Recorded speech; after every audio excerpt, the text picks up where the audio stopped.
This is Jack Donovan, author of The Way of Men, and you're listening to Start the World.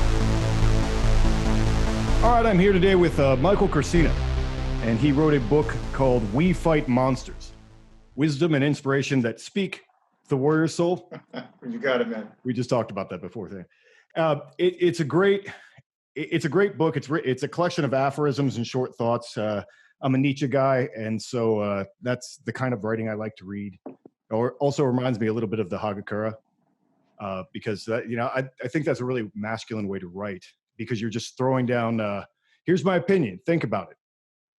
Maybe you agree with it, maybe you don't, maybe you'll agree with it later, but maybe you need to think about it for a while. But it's a great writing, great little things to think about. It's kind of one of those things that you could pick up and open up to a page, kind of like the I Ching or whatever. And I love the title, first of all. I was really excited to do this interview because I love the title of this book. I've been spending the last month or two really studying all the different heroic myths. And it's exactly that. It's exactly, we fight monsters is what they do. And a lot of times heroes are actually defined by the monsters that they fight. I mean, Heracles is the Hydra and the Nemean lion, and I think the challenge, and this is something that you kind of get into in the book in different places, is you have this great quote in here. I underlined a ton of things, but there was something about I found it. Men bragging about the darkness that they follow, and the idea is to kill the monster, not become it. And people, men need darkness, but they don't. You don't want to stay there, So I think it'll be really helpful book for a lot of guys who are in the military or out of the military or whatever. I think it'll really speak to them, but I think it's bigger than that, and I think a lot of it's about life itself. So to get started, let's talk about a little bit about your background. Sure. What have you done, and what led you to write this book? So started out like everybody else, ideas and thoughts. You're in school, you graduate from high school, you try to figure out where you're going. Ended up in the Marine Corps, spent 6 short months doing that, got injured, took advice from my dad, got out. And that was something that set me on the path to where I'm at now, which was a huge regret for me. So I tried for about 10, 15 years to go back, trying to re-enlist, wouldn't accept me. And I finally did get in later on, but through that, I just wandered, did a lot of things, a lot of jobs, got in a lot of trouble. I had a business in Silicon Valley, was successful with that, but really unhappy with that. And then backpacked across Europe, trying to figure out what I was doing, which there was an incident that was pretty serious, which I won't talk about, but pretty serious, and it got me onto the path. I said, I have got to get back to America. The war was going on, and this was 2005. I said, I've got to get in. I've got to figure out how to do that. The waiver was given to me after I got medically cleared, and I was 39. So they raised the age limit to 39. I said, man, that's my door in. So, got in, served, did 6 years total, and then left. My wife said, hey, you've got a choice, military or marriage. We've got to figure it out. And most of the guys I knew were divorced. So I separated. I said, well, if I leave, I'm going to be stuck. I'm going to be stuck in a position where I'm an E5, E6 promotable, nowhere to go, no prospects, nothing. And I was very, very unhappy. I was moving furniture for a guy who's now made, I think, $100 million in the last 5 years with his company, moving furniture. It was not my dream, wasn't what I wanted to do. And then I ended up working for a business which is very successful. I'm doing that now as an advisor. But I was still, again, very unhappy. I was dealing with a lot of crap that was coming up from my tumultuous childhood and my life of rambling and roving and getting into, kicking up hell.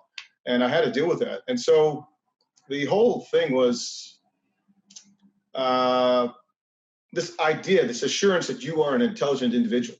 And you have this belief that you are somehow of some value, and yet you have no evidence to prove that you have some value. And so it's an existential nightmare for a lot of men. And so it led me to writing the book, which was, I just started a website called SpotUp.com. Mm-hmm. And It was just putting out information on fitness and nutrition, whatever else I thought of. And it came up to be like we have about 30 or 40 writers from different areas of the community, law enforcement, military, SEALs, Rangers, SWAT, recon, expert level shooters, athletes, et cetera. So we have this very successful website called SpotUp.com. And I brought in people who had more experience and better skill sets than me. And then I started the Instagram. And the Instagram ended up being just me writing out my thoughts of the day. And literally, I don't spend a lot of time writing. I'm a prolific writer, but all the thoughts I had in my head through my 30 years of journeying, if I'm taking out the trash and I go down to the garage, boom, there's a thought in my head, and I put it on Instagram. That's it. I wanted to be very sincere. I didn't want to spend 20 minutes writing a meme. So that led me to where I am with you right now. People were following me on Instagram, and they said, "Hey, man, you need to write a book." And I said, "A book? I don't want to write a book." I said, "You should write a book." So I said, "Okay." So I collected everything that I did on Instagram and put it into a book, We Fight Monsters. And it really is a book to help people get out of the rut. And that's what people said, write a book because it's really helping me. I said, okay.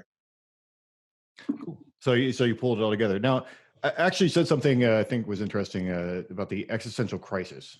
Sure. That men go through. Can you talk a little bit more about that? Well, a lot of it is that people have endless thinking with no purpose, and no purpose with no action leads to a lot of crap that people go through. Tolstoy said it. He says, "What is life? To die?" He said, "To kill myself at once." What did he say? He said, "No, I'm not afraid to die, but do I live?" And so I fear that even more. I fear living. And he says, if I live, then what do I live for? And he says, in order to die. And so it's an endless loop that you never get out of. And I think a lot of people go through that. People get stuck like Jake Barnes, right? In Hemingway, The Sun Also Rises. And he says, nobody ever lived their way up except for bullfighters. There's this thing that in The Sun Also Rises, a great book, soldier story, where he goes to war, comes back, and nobody gives a crap about what he's even talking about. So how do you connect? And so there's this disconnection, with society, disconnection with your own friends that don't understand you, and a disconnection with yourself because you don't even know who you are, what you are, because your relationship is with what's outside in the culture. And I think most heroes, and I think you know this well, is how do you change a culture? You don't really like the culture, and you don't even like what you're experiencing. So the existential problem for me had been, and I see it in a lot of men, is that they don't have solutions that are reasonable. And even if it is a solution, they have to be able to reason through it. And most people can't reason through that. They can't accept that that's the solution that they should have. And so you're stuck either accepting that you're stuck or saying, I'm going to change it. Yeah. I mean, I think a lot of what life coaching seems to be is guys who already know the answer and just want someone to tell it back to them. Man, I agree with you there. Yeah. So it's a big struggle, I think. And you talk a lot in the book about taking action. Yeah. Just pick a direction and go. That's it. It doesn't matter what you do. Yeah. I mean, I've said that I've met a lot of guys who really could do almost anything, but they don't know what. Yeah. And so they spin their gears. Like you said, they're in their head for a really long time. All the time. And it's, people get stuck so often, and it's you have to take command of yourself, of your space, right? Your battle space. You have to say, hey, this is what I'm going to do, and I'm going to do it. But the problem is people say they're going to do it, and then they don't line out the steps. You just need one step. You don't need 100,000 steps, just one step. But, you have to treat yourself with a certain sense of seriousness and dignity. You have to stop. And I admire you in that sense that you've actually written, many, many books, and that you take it seriously. And people are goofing off, and they're out drinking, and they're out doing whatever they do. Great, awesome. But at some point in time, take 5 serious minutes of your life, sit down and scribble out your thoughts. That's all I did, And after a while, after 4 years, I had a book. I didn't even know what I was going to do. I had ideas, of course, and I've been writing for a long time, but I never really put it all together. And I think I had experienced a lot of my life to be at this place. But I said, whether a man sings or paints, writes or dances, some piece of his art should be his confessional of what he did and what he saw. Mm-hmm. Your whole life is a freaking story. And so whether you killed someone or made love to a woman, or whether you climbed the Andes or whatever you did, it doesn't matter. Write it down, man. There's something there. You don't have to write a book, but you can share it with your kids or your friends or your family, whomever. That's your life. Take it seriously. No, absolutely. Yeah. It's So let's talk about a little bit about Sure. what SpotUp does. So SpotUp.com, saw a lot of other websites out there, and they're putting out information. Most of SpotUp started out as gear reviews. We've got over 900 gear reviews. We're known by industry. So a lot of the companies in what they call the tactical industry, like Proper or 511, they have lots of products, and people want to know if the gear is good. So we've done over 900 reviews on anything from boots, eye pro, ear pro, weaponry. We review them, and we tell people whether we like it or not. Now, it's subjective. We're trying to be objective, but companies give us gear, and we review it. You may like the go bag we talk about, or the water cooler that we talk about. So that's one part of SpotUp. The other part of SpotUp is that we focus on this whole man thing. And that is based off of the idea of offering people a plethora of information. So I call it the heart, the mind, the body, the spirit, and the social connections. So healthcare professionals talk about, these aspects of health. And I said, well, there's like probably 5. Some people say there's 8 or 10. I narrowed it down to 5, So I figured we'd offer information that was really cool. And so instead of calling it body, we call it mission critical. And you go in there and you can have articles on, gear or fitness or exercises, things like that. And instead of calling it heart, we call it team room. And so or you find things for the family and call it, instead of calling it the social connection, social circle, we call it network. So we make it kind of cool sounding, Right. And so when you go in there, you'll find articles on businesses and companies that are doing, apparel or something like that. So that was one part of it, the business side of it. The other part of it was more of the esoteric, philosophical side was how do I connect with people? How to make it kind of cool? And that was infusing it with some of the things that I liked, mythology, a lot of culture, Greek, Roman culture, and making it poetic. So it was based off of something that I liked from high school. The 10th grade, my teacher talked about the whole man. He never really expounded on it, but I saw it as paideia, that idea of you getting young students and teaching them, and not only just how to fight, but how to do rhetoric, how to wrestle, how to do, play the flute or something like that. So just have them be very, very well balanced. And that's what SpotUp became. So when people go to SpotUp.com now, they'll find like, wow, 2,600 articles, 900 gear reviews. You guys have stuff on divorce, PTSD, combat, killing, relationships, shooting, you name it, we have it. Awesome. Yeah, I mean, I like how I said you had to make it sound cool, because a lot of things people try to write for men and they approach it the wrong way. It's like you have to meet them where they're at. And yeah, that's a good point, man. Yeah. I mean, I did that with the tactical virtues in the the way of men. There's a certain frame. If you're talking to men, so talk to men in words that they identify with and understand. Yeah. And put it in that frame. And I think it's interesting what I'm seeing happen now, and I think I'm kind of part of that, and there's a lot of other people doing it as well. Is kind of a second wave of the mythopoetic men's movement. There was a men's movement in the You're right, Robert Bly. Yeah, Robert Bly and all that stuff. And unfortunately, it was very academic, and it was very focused on. It was a little hippie, and it was a lot of apologizing. It was a lot of apologizing for being men, and trying to do things in a peaceful way, and so forth. And I think that really one thing, writing about masculinity for so long, it's like if you pull the violence part out of it, violence is a necessary component to understanding manhood. And if it's not there, then you're not talking about the same thing anymore. No. And there's this trend of and I still see it today, and it kills me. It's like getting a bunch of guys sitting around in a circle and sharing their feelings. And that's just not the right way to do it. No. Approach men of action. That's not. I read Bly probably when I was 18, 19. I said, man, that's a fantastic book. So it was in the back of my head. I said, I love that book. And there's certain stories in there I really, really, truly remember. So I went and bought the book, read it. And I said, what the hell did I just read? What is this crap? So I read it. And I said, I must have been a different headspace, obviously, because I read it now. I said, no. I mean, he's got some gems in there and other stuff. I said, wow, he is just, he's a philosopher. He's not really, he's a theorist, I suppose, and not a doer. You know, you got to get out and get in the squabble, man. You got to get out and get in the street. And so it's a lot of guys behind keyboards and typing, but unless you've been in a bust up, I mean, I don't really think you can speak from that. So I understand, and I'm not saying, hey, I'm some, glorified fighter, but I'm saying you have to have some time out there instead of just being some buttoned up guy in a tie and saying, I understand violence. I understand that's probably not a good thing, and I probably don't want to get into it, but I do need to learn how to defend myself.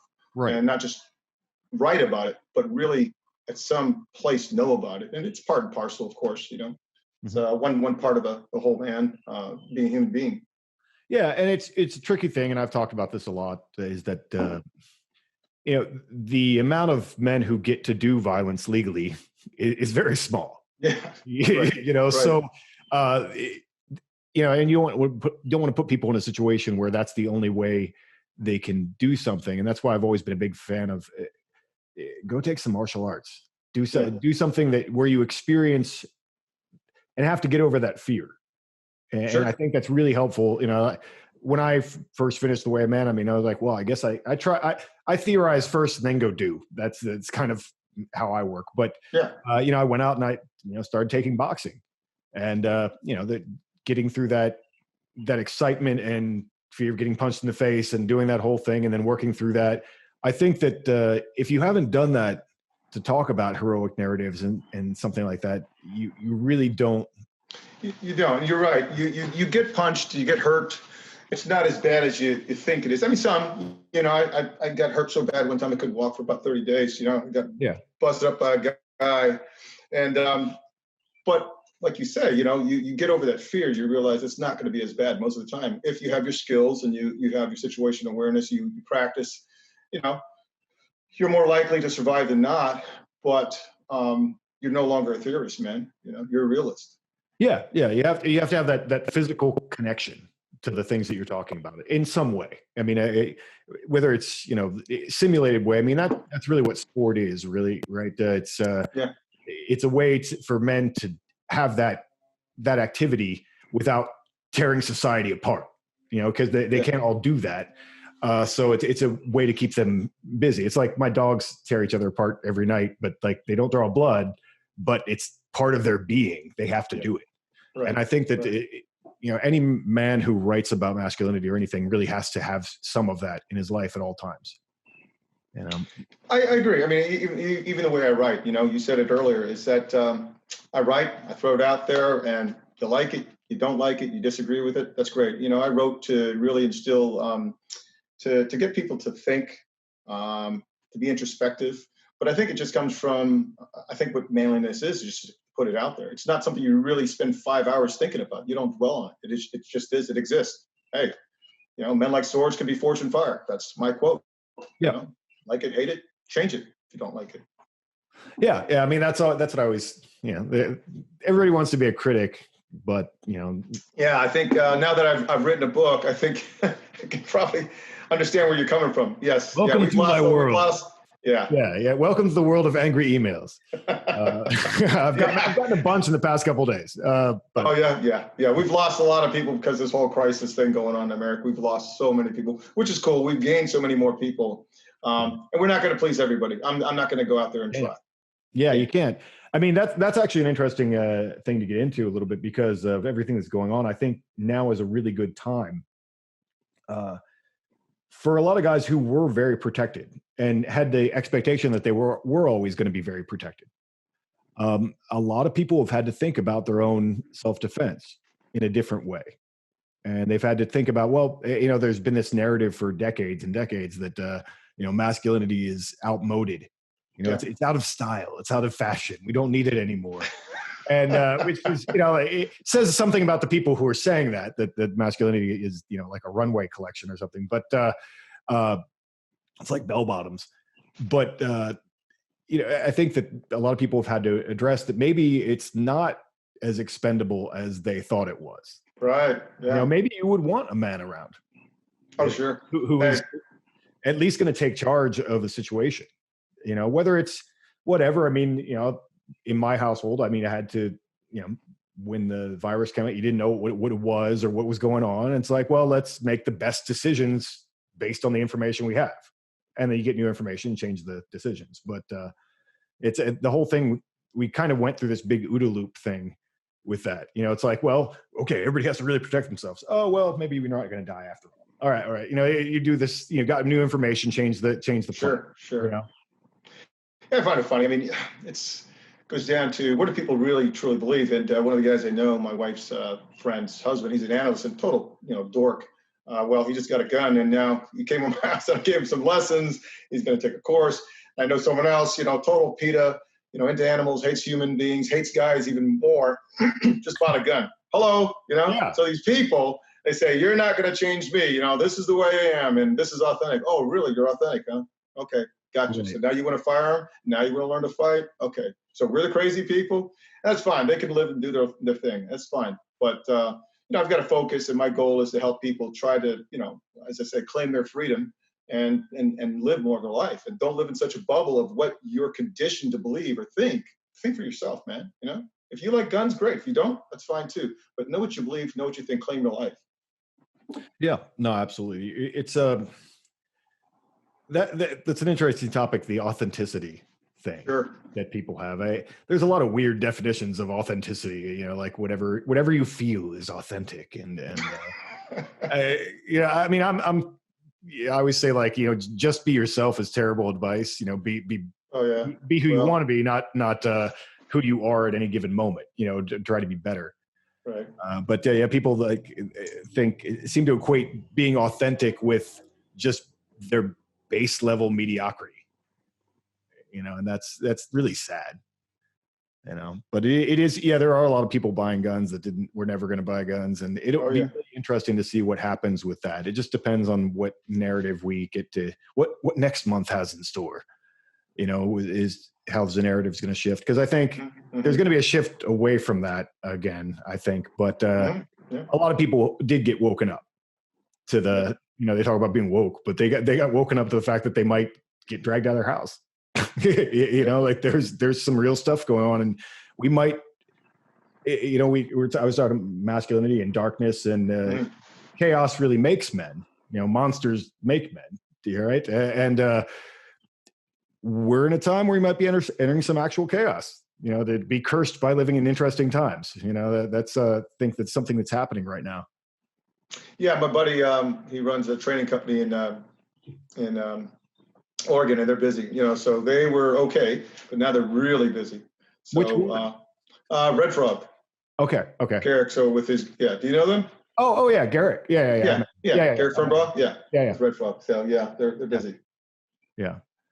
There's I imagine that'll be, as people are allowed to get out and do these things. I mean, like, hey, if you've always thought that maybe I should learn how to grapple or something like that, now that you're allowed again, maybe you should go do that right away. Yeah. And the same thing, with guns, it's like, well, maybe I should learn how to use this thing. And now's the time. I mean, and I had to come around on that myself a little bit, because, there are a lot of people that are really focused on, like, the end times all the time. That's kind of their whole thing. Mm-hmm. Like, everything's going to fall apart at any given moment. And I've been listening to those people for decades, and you can't really plan your whole life that way, because what if it doesn't? Like, I need to spend time doing what I'm best at and do that. But I mean, there's a lot more reason to be prepared and to get the skill sets now. Yeah, great. Yeah. So I mean, it's it'll be interesting to see what happens with all that. So let's see. Where else do we want to go with this? I don't know. What do you see happening? Where do you think it's going? I don't think anything's going to change. I think these are waves, honestly. Okay. Well, it's a very complex issue to talk about, but let's just talk about, and I think you did something with baby talk, really, hey, change this and change that. You're not going to change squat, man. I give you a pill and we all turn white, or I give you a pill and we all turn black, or I give you a pill and we all turn purple. Doesn't matter. You're still going to fail, and you're still going to rob, and you're still going to shoot, and you're still going to be a good person, or whoever people were, they're going to be. That's just it. There's the problem of being locked into the human condition. We're fallible, man. Everyone's going to fail. And this idea that we're going to just wave this wand and it's all going to go away and we're going to change the laws, it's not going to happen. We've been doing dealing with this for thousands and thousands of years, millennia. Just yeah. So you can give people what they want. And I said that before. I said, unreasonable people don't need the opinions or reasonable people don't need the influence or the opinions of unreasonable people. And same as the groups, right? You're never going to please them. You can give them your children, you can give them your wife, you can give them your own life as a sacrifice. You will never make these people happen. And I've seen that. I've seen the videos out there. It's not enough. Get down. I just saw a video now. Give every white person, $10 before you leave Chaz. And just mind-boggling. It just blows your mind that people think like that.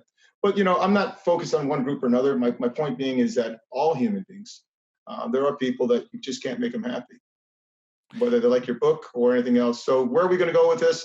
We'll have a peak. They'll make some changes. We'll change some laws, and then we'll go back to living our life for a while, and then until something else kicks off again. It was Rodney King, and then it was, Aubrey, and now it's Floyd, and now this one guy in Georgia with the Wendy's they set on fire.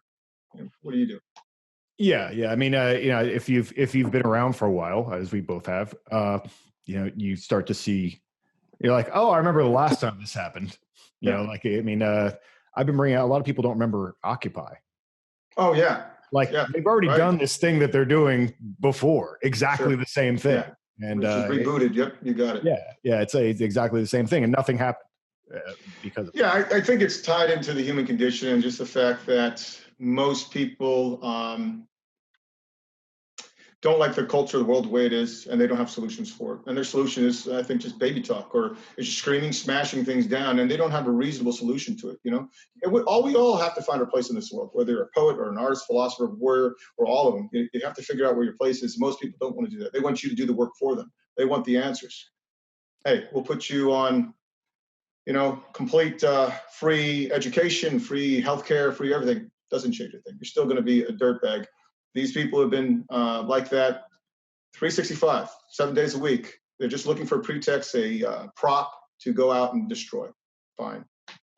Yeah, there was a lot of tension, and I think it's a weird release. Obviously, I think a lot of people were angry about the lockdown, and now it got diverted into anger about that, but they were just angry. Yeah. I mean, you put people in a box for 2.5 months or whatever, and they're crazy.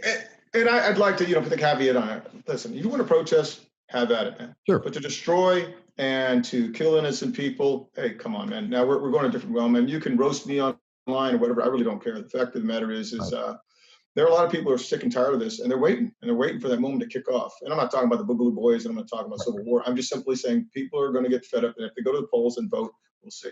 We'll see where this is really going to make a difference come November. But a lot of people are sick and tired of this. They're not going to put up with it.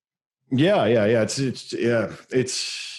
I mean, I was ready to. It's interesting that I was ready to go to a protest for the lockdown. Probably the worst thing for me to go to. And the person I live with talked me out of it. He's like, it's just going to be your face, and then they're going to do. It's going to be all about that. Yeah. And I was like, well, that's probably right. You're right. But yeah, I mean, I was mad. I'm like, this is you can't shut down all of society forever. What if this was actually bad? Because it's really actually not that deadly. I mean, what if it was bad? We just could shut the world down for 5 years. Yeah. That's not how things work. That's not a solution. Everybody go home and go to sleep until it's over. Go into cryo freeze or whatever. I mean, that's kind of been the solution. Everybody just stay home. And then if we put it in mythological terms, right? Mm-hmm. Okay. What would we be doing?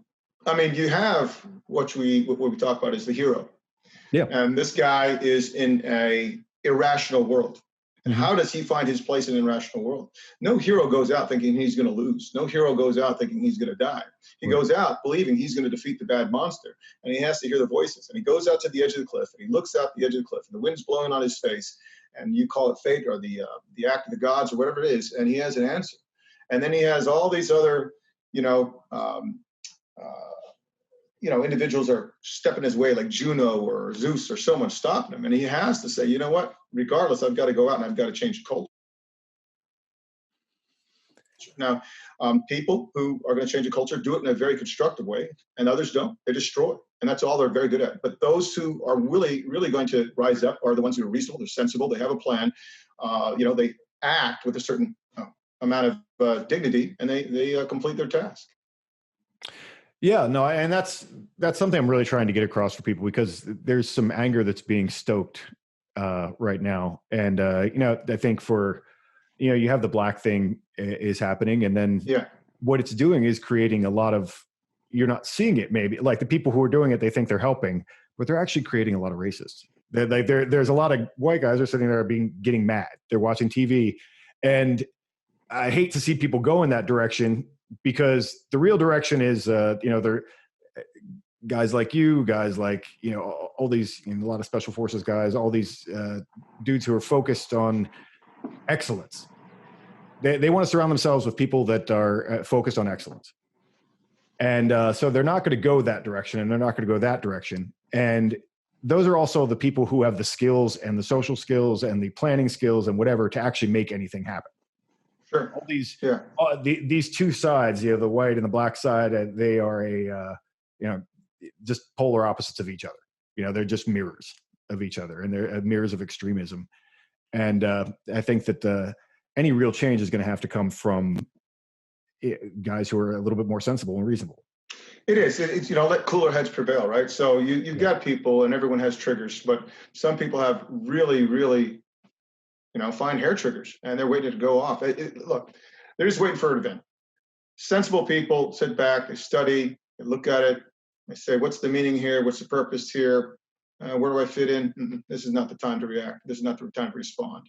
And, let people work it out, man. I think we've seen this for thousands of years, man. This has happened over and over and over again. It's not going to stop. I think for a lot of people, and going back to the book We Fight Monsters, it's really, where do you find your place in this world? I mean, the cover is Hercules, and he's fighting a Hydra, and where does he find his place, And he has one challenge, right? The 12 tasks, and they're like, that's not enough. Here's another task. Like, whoa, you just screwed me, man, So he's got to find something else to do. And so where do you find your place in this world with all this turmoil going on? And it could be COVID, or it could be this whole, George Floyd thing. Something else will come up. And, I advise people to claim your freedom when these events are going on. Figure it out, man. Yeah. I mean, how would you say that they should go about doing that, to claiming their freedom? What does that mean to you? Well, claiming your freedom for me, I mean, I say, again, you have to assure yourself you're intelligent. You have to act with a certain amount of seriousness. You have to take command over your own self. You have to, start to educate yourself. When I talk about the whole man aspect, I talk about the heart, the mind, the body, the social circle. You begin to get into groups that align with your way of thinking, or maybe not, and learn from them. Whether it's learning to defend yourself, it's learning to speak up for your rights, it's learning to assemble or vote, it's organizing people. So a lot of claiming your freedom is, rather than you're just sitting behind your car every day and sitting in traffic, say, what is my purpose here? What am I doing? And, I have this skill, but I'm lacking this skill, and this skill. And then you learn those, and you become more well-balanced. And the more you probe, and the more you test out your theory, you begin to say, okay, this really makes sense. I've done a comparison and contrast with this, and it makes sense, and that is illogical. So a lot of it's the same thing I've done, rather than just sitting around and breaking stuff and getting drunk. I went out and I wrote, and I talked to people and said, okay, do I want to start a business again? And I talked to other people who had businesses who were successful, and they went about it a certain way. It was very sensible. So that's what you have to do. The way to change any culture is really to identify what the culture is, what their rules are, and then you say, where can I come with my own thoughts and ideas? And you just test it and probe. That's it. And I don't think it's hard. I think, like you say, people already know the answer. They just have to do it. Right. Yeah, it's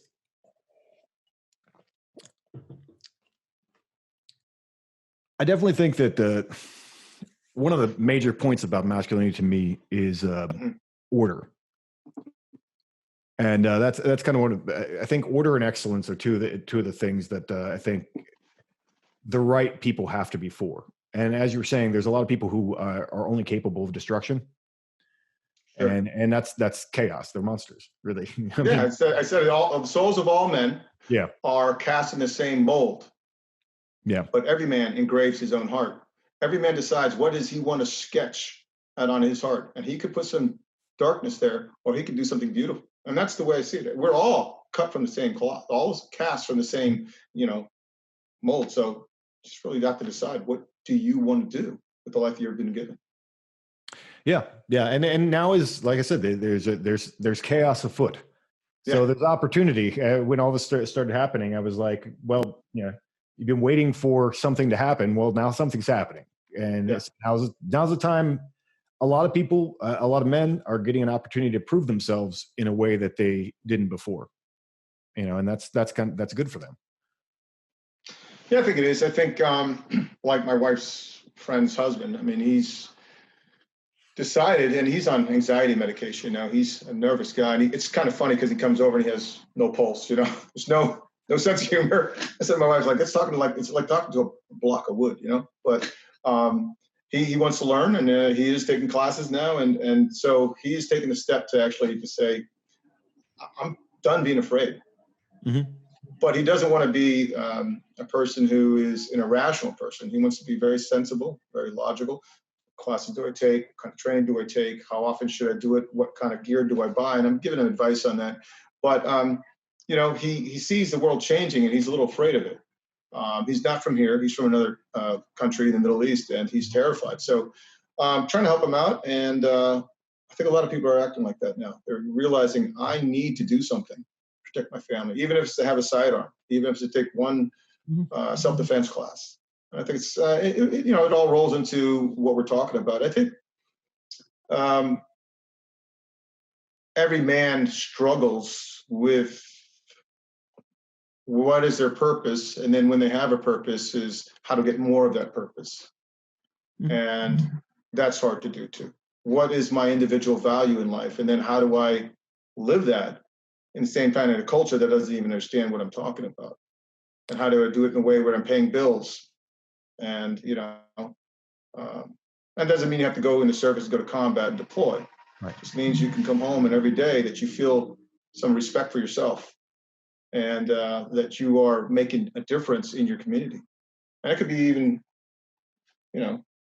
policing your community, looking at speeders going up and down the road and saying, hey, we need speed bumps out here, or we need to, report outrageous behavior. I don't know.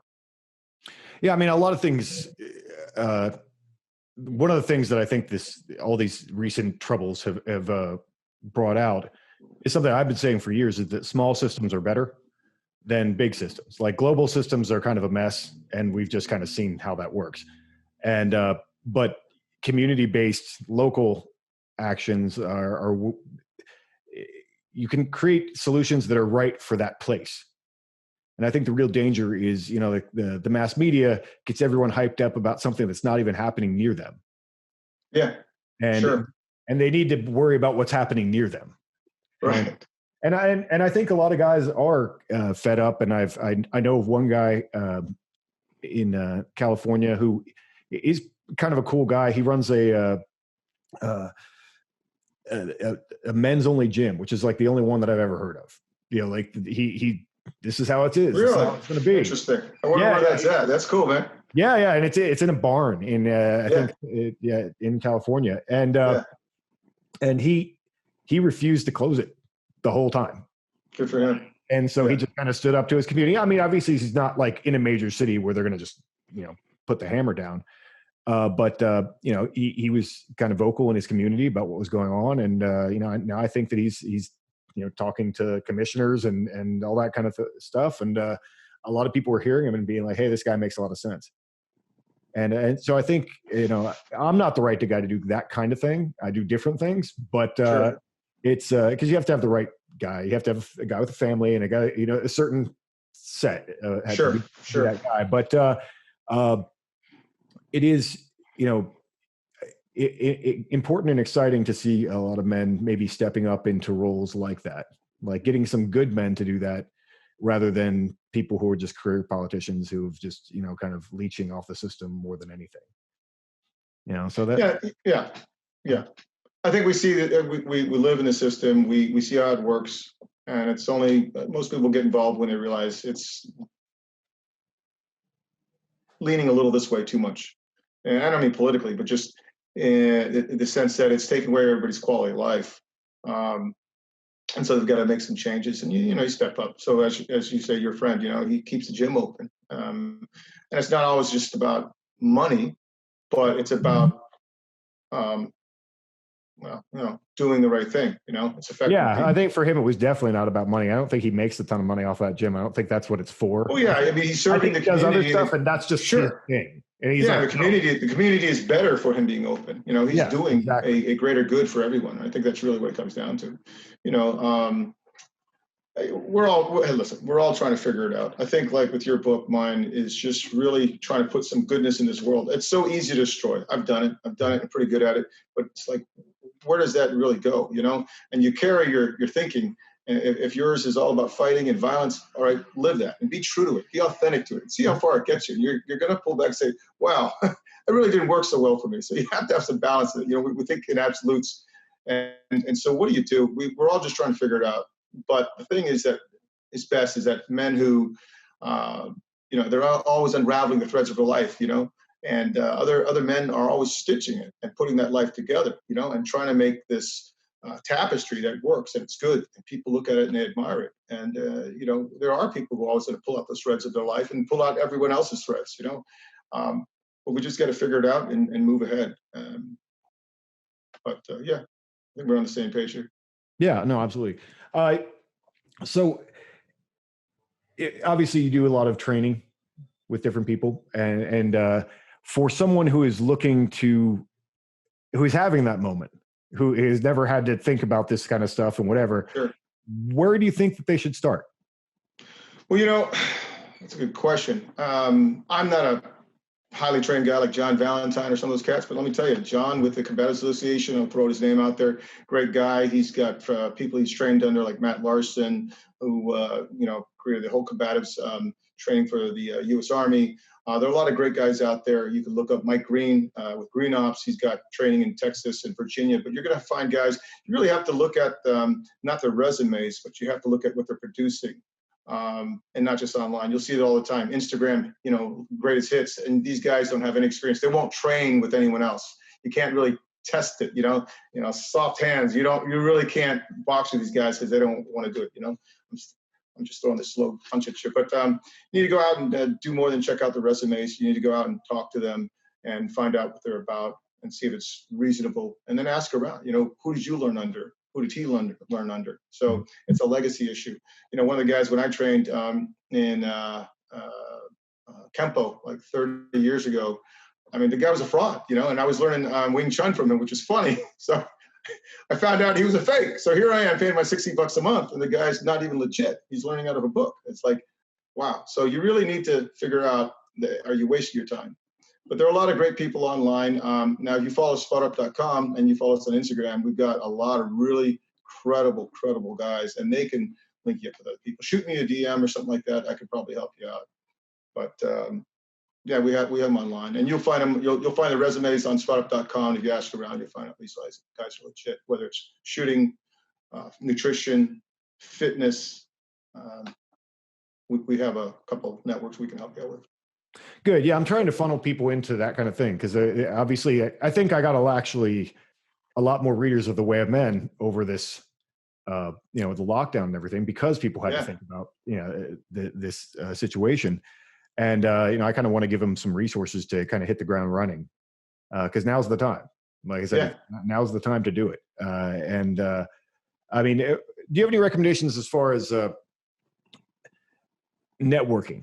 Because that's a big problem, because I think one of the things I've been saying for years, and one of the most important things, especially that was very obvious very recently, is that you really want to have a network that's close to you. A network of men who you could depend on in an emergency.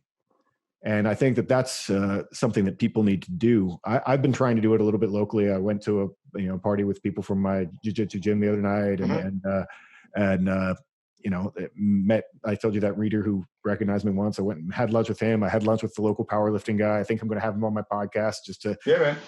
like you need to reach out locally. I mean, do you have any advice for people in a way to do that? Because it's cool to like follow, people from across the country or whatever and make connections. And I know people all around the world, but at the same time, you got to have something near you.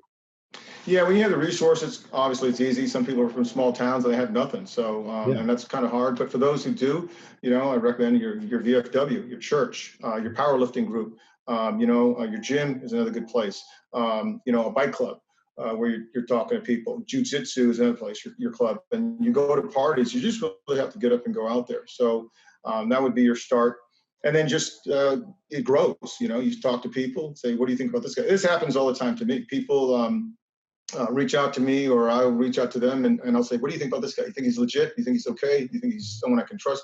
And we go back and forth, we talk about it, and you should. Now on our end, I'll tell you, we have met guys who had fantastic resumes and were criminals, bad backgrounds, and not to be trusted. So they're persons non grata in the community, but you have to ask around. Some people don't want to talk about it because it's like, hey, well, it's snitching. But how do you protect yourself? When you're having people that you trust and there is a business or a brand or something involved, you really have to be very methodical about how you go about building those networks. But for the people who are looking to build out and make friends, yeah, just a matter of, hey, what's up, man? I've done it. Talk to a guy at a bar. He's just sitting, having a drink, small talk, talking about football, rugby, and what do you do? Well, what do I do? And, oh, you wrestle. Cool. Where do you wrestle? Oh, you do jiu-jitsu. Great. And that's just how it starts, man. That's how I do it. Yeah. So in your book, you have, and I think actually John Valentine actually mentioned it on his podcast. It's kind of a series of slogans, and I think the gunfighter, writer, wild man, and monk. Tell me a little bit more about that. So that's just really what I deem as the four aspects of a whole person. Someone who's a man of action, right? And a gunfighter. Right. Someone who's the man of intellect, which is the writer.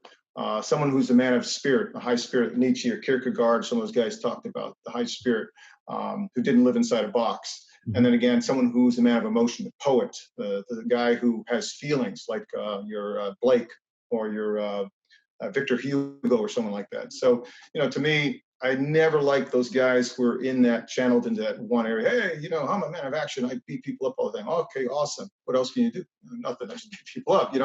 Read, learn, get out there, take chances, man. Ask someone out on a date. You want to learn to act, emote, get out there. Feel, have passion. I think it was Kierkegaard. He said the Christians mostly they put themselves in a box, and that's it. That's not what's real. You can't put God in a box. Live it. Or Nietzsche. The only real Christian was Christ himself. Get out, emote, find passion, get out there, learn, and read books maybe you don't really want to read, and to see what you really think. So the gunfighter, writer, wild man, monk was a mnemonic tool that I came up with just so I could remember it, and it just ended up being what it is now. Yeah. I mean, as writers or whatever, part of our job is to create a system. Right. Set up a little system, and I have my systems, and everybody has their own systems, and it's always interesting to see where they overlap.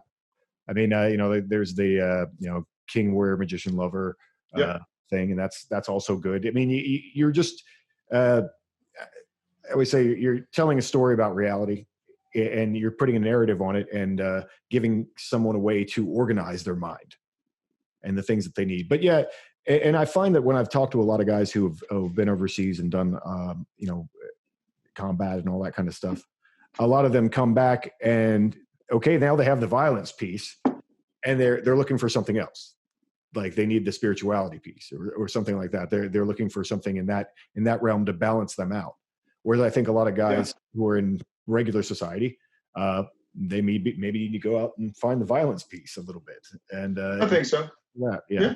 Definitely. I think those who have experienced lots of violence, who participated in violent acts, whatever it may be, they have, a lot of angst, perhaps come back, and they've got to work it out in their minds. And how do you do that? You could write a book, or maybe it's going to the gym, or maybe it's shooting for some people, just going to the gun range. But I think even the guys who are behind the keyboard like me now, I do a lot of that. It's really not to lose that edge, but to sharpen your knife on a consistent basis, maybe weekly, monthly, and test yourself. Do things that you don't really like to do. Learn to skydive, learn to get on stage and do what's the comedy. Do comedy, right? Oh, like stand up or something. Yeah. Stand up, yeah. Do stand up. Yeah. Improv. Just you get out there and be nervous all the time. Mm-hmm. Learn things that you wouldn't normally want to learn, and that's how you work out those issues. But you've got to constantly change who you are, in my view. Men like swords can be forged in fire. Those who change with every burning become the most formidable of weapons. And how do you become sharp if you're always dulling your blade because you never tested? You put it right back in the room where it goes. You never take it out. But yeah, when I was creating Gunfighter Rider, Wild Man Monk, I didn't really think about Jung or who was that? Who wrote the Magician Warrior? Who was that? Robert Moore. Moore, yeah, he killed himself. Yeah. I created, and I went back and said, yeah, I was influenced by that, although subconsciously it wasn't something I actively did. And I realized, and it wasn't intentional to do these archetypes. It was, there's no philosophy down there at all behind that. Oh no, I mean, like what they were doing.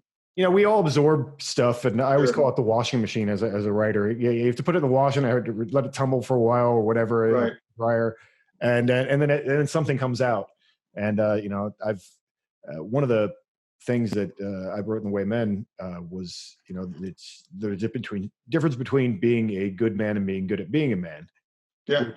Was really good for a lot of people, and I actually didn't know that I got that from an anthropology book that I had read 10 years prior. It had just cycled around, and then actually Ryan Mickler, he was like, "Oh yeah, I just interviewed that anthropologist," and I was like, he's stealing my shit. And then I looked back at the book and I had it highlighted. Like I haven't pulled this book out of the shelf in 10 years, but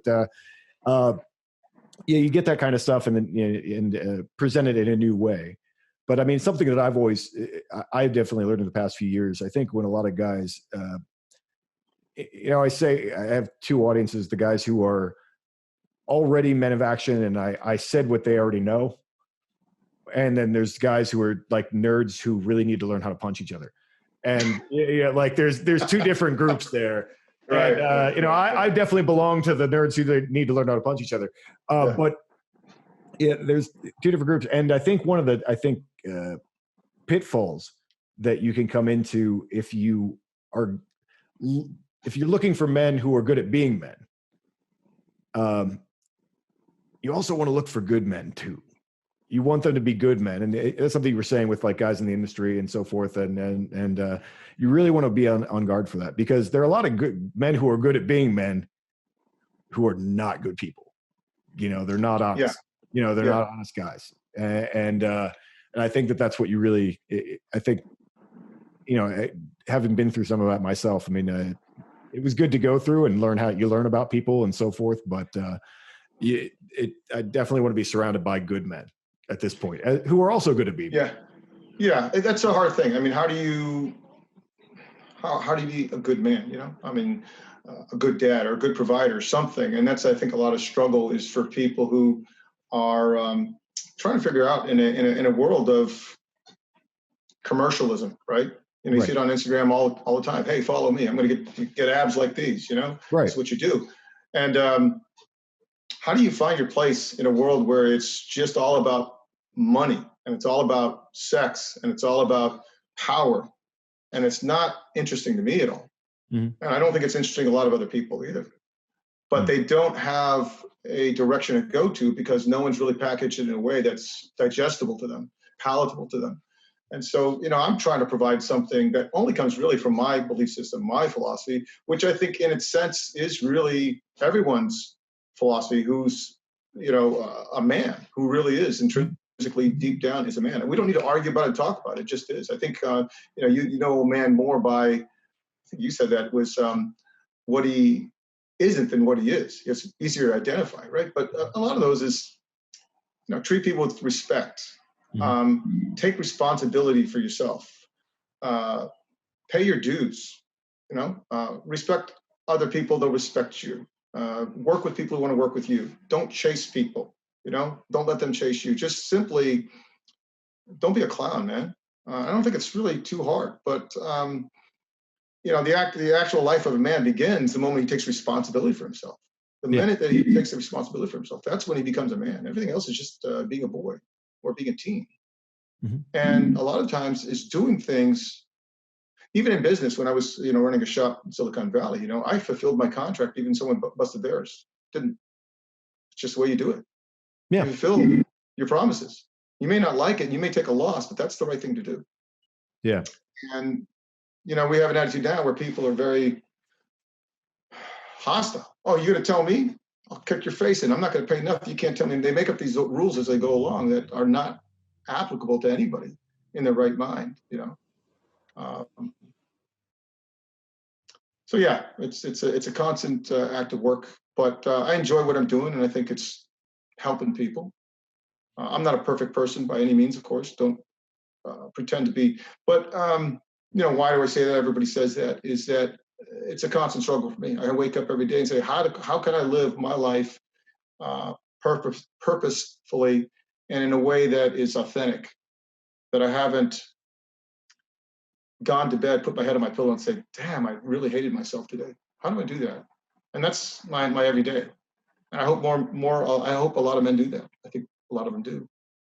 Yeah. I mean, I think really good writing actually comes from trying to solve your own problems in many cases. I'd say so. Yeah. It's like, in many cases I've written essays that are like, that's the essay I need to hear.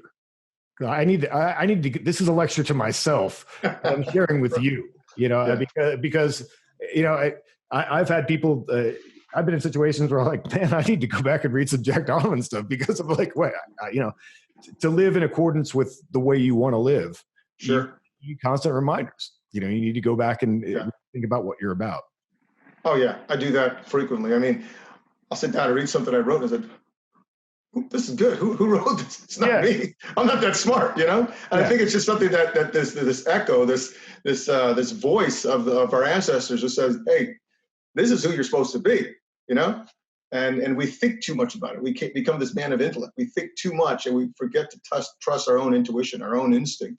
And that's really where we should be, So like, wow, you wrote that? It's pretty cool, man. That's what you need to do now. Follow that.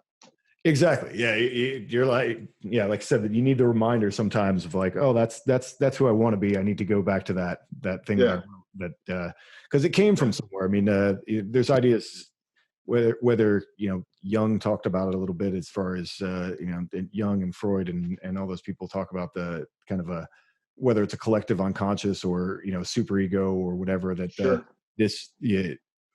we carry ideas through language and culture and everything. They come down to us. So when you're writing the good stuff, sometimes it's moving through you as much as anything, rather than saying, I sat and figured it out. It's moving through you. I know that this is right, because I've absorbed all this stuff in my life. And another thing that I think that's interesting about your experience and why a lot of guys really do need to start at base one. There are a lot of guys, especially, I think a lot of what you're bringing to the table sounds like a lot of life experience. Mine has all been out of failure. I mean, I want people to know, mine wasn't success. I didn't have major success. It was always failure because I was a person you really didn't want to know. I mean, I'd go out and fight all the time. And my friends were like, you're extremely violent. I was like, but this is what we talked about. We want to go out and fight everybody. And then it got more and more trouble. Then we had these rules. Well, you can't fight when your girls are out. So we go out with our girlfriends and we got this bad bust that my buddy couldn't see for 2 days, man. He's got his face kicked in his eyeballs.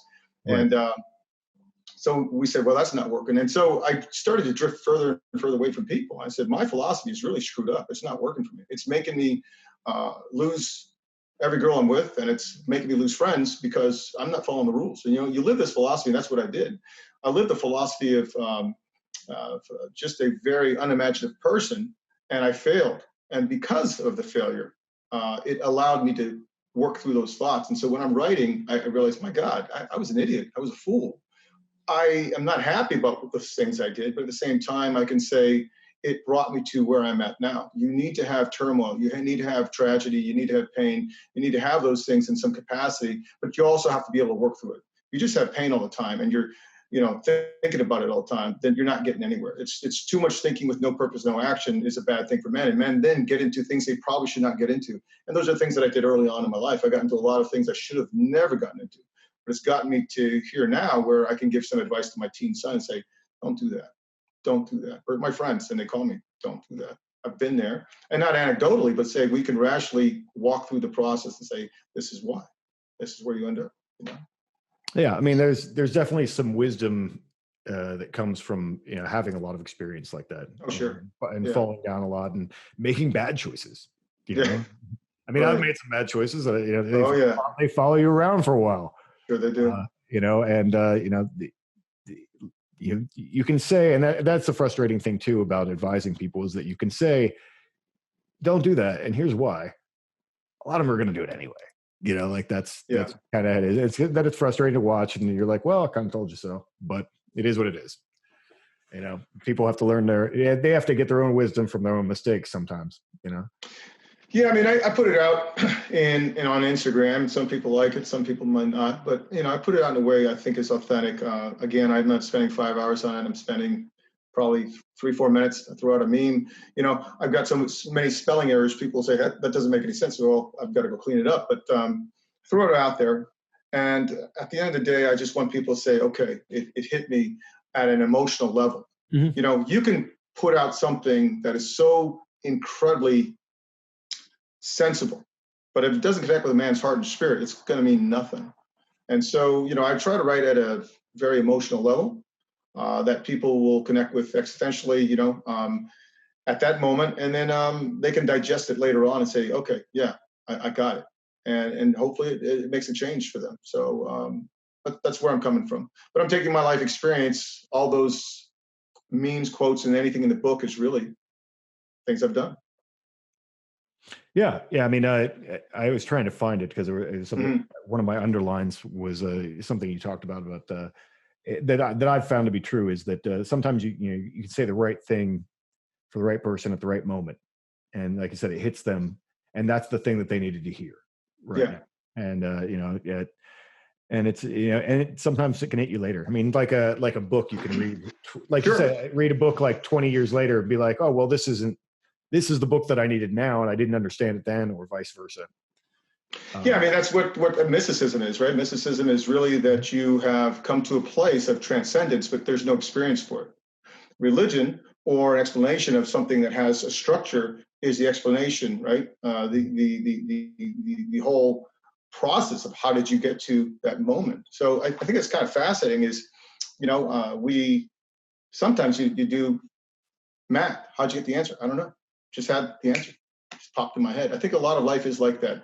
We don't understand it on the conscious level to explain it, but on the subconscious level, we've worked it through our mind and arrived at an answer. We don't really know how. Later on, maybe when we sit down and think about it, write it down on a sheet of paper, you say, okay, now I understand how I got there. So it's a kind of a mystical experience. And I talk about that all the time. I said there are good secret things in this world. What does that mean? Well, number one, I can't tell you what my secret thing is. It might be different from yours. The second thing is, how did I arrive there? My secret thing is that you call it the light of God, or you call it something like a bolt out of the blue. I said, what is it? Truth hits you like a thunderbolt, a lie sometimes like a fog. I think you can't explain to other people, but it hits you so viscerally, so raw. You're like, wow, that is so cool. And then you try to work your way. What does that even mean? But it's now changed your whole life. It's changed your focus, where you want to go with it. And I think it's kind of just fascinating with writing, that you and I, when we write, we work out the kinks in our thinking, but we're also arriving at an answer that we don't really know. It's a linear thing. We go from one place to another place, our destination, and we slowly, the answer comes to us. We don't even know what the end of the book is going to be, but as we write, it reveals itself. It's powerful. So, yeah, I was going to jump in with that. It reveals itself. Yeah. That's definitely the way it works. And writing is a thinking process. Yeah, in many ways, and it's problem solving. And I've stuff I'm working on now that I started thinking this direction. I'm like, well, no, there are more problems. You find the more problems that you have to work through. Yeah, and then it gets you to a different solution than maybe you were looking for originally, or a better idea. Yeah, eventually. Yeah. So, well, to wrap up, like what's coming up next for you? So I've got a children's book I wrote about 10 years ago. I think the artwork's fantastic. It's called The Boy Who Liked to Be Carried. Book's done. The artist can't get him to do the art. So he did about 7 panels out of 25. He just likes to smoke weed all day and doesn't want to work, which is hilarious. So the guy's from Chile, right? So he's from Chile, and he said, "Hey, man, I experienced some really bad stuff over there, and you're not going to tell me what to do. I'm going to live my life, and I'm going to be real free." So it's funny. That's what he went. So he came to America. Great artist. He even rejected a record cover that he got. He sent the money back. So I called my brother and said, "You got to talk to this guy, man. He's got to finish his panels." Right. Well, we only had him under contract to do 1 panel at a time. So, and we should have him do all of the panels. So I've got to find a new artist. That's the one book I've worked on. The Boy That Liked to Be Carried. It's a children's book. It's fantastic. I posted it on Instagram. The second one is a Warriors devotional. It'll be 365 days of quotes, and then there'll be some type of text below which says, "Hey, think about this." Try to get people through things. I'm going to be working on a book with one of the guys. He's an ex-CIA case officer, Doug Pattison. He's on Instagram is Texas Spy Daddy, where it's called The Cowboy Way. It's going to be basically virtues for the cowboy. So he'd had a book that he fallen in love with for like the last 10 years. And it's just really going to have some cool pictures of cowboys and just like cowboy virtues, way of life, the mores and things like that. I've got, what else? I've got 2 other books I can't even remember off the top of my head, but yeah, I'll be busy. That's good. Yeah, that's man. Whenever I'm done with the book, I always say I'm never going to do it again, and then it's like giving birth or something. And then like a year later, I'm like, well, I got this idea for a book now. Yeah, it comes around. Yeah. But, well, I'm going to catch up with you, man, because definitely you're very accomplished. You've written some books, and it's motivated me too. Talking about the Audible prior to the show. Yeah. Thanks for the tips, man. I think I'll have to consider that and see if that's something I should be doing. But I think that's a good deal. Yeah, I mean, the stuff you write, I think would fit Audible really well. Just because people, it's the things that don't work on Audible are like, I think if it has too much detail, like technical detail, I think that's hard to listen to. But when you're just listening to someone's thoughts, I write like I'm giving a speech, so it works for that. It's right. Cool. So just SpotUp. Where do you want to send people to? So go to SpotUp.com for our website. Go to SpotUp on Instagram. And if you want to go to our store, go to SpotUp Shopify. Just Google SpotUp Shopify. You'll find some really cool apparel, our book, and swag. I think you'll enjoy it. Cool. Well, yeah, it sounds like you have a lot of resources there for people, like I said, because I think there are a lot of guys who are just kind of looking to hit the ground running and make some changes and so forth. And again, this is the book, We Fight Monsters. Again, love the cover, love the title, and I think there's a lot of good stuff in there for people. So anyway, man, thanks for coming on the show. Hey, thanks for having me. Thanks, Jack. Talk to you soon, man. Cool.